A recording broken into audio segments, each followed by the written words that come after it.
নমস্কার দিদি। কি বলি তোমাকে দুঃখের কথা দিদি, বড় মদ খেয়ে রোজ রাতে মারে।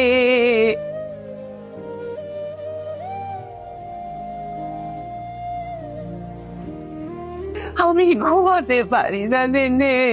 মিথ্যে কথা বলিস না মিনতি, আসল কথাটা বল দিদিকে। রাত ভোর মদ গিলে তুই তো তোর বরকে পেতাস।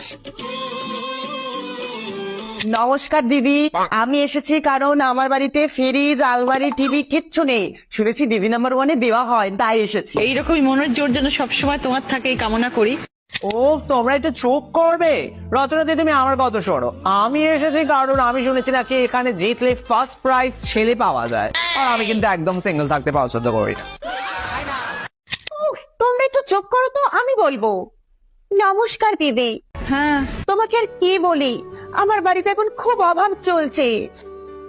আমি ঠিক করে খেতে পর্যন্ত পাচ্ছি না, নুন আনতে পান্তা ফুরোচ্ছে তো। এই সময়টা তো খুব খারাপ সময় ছিল।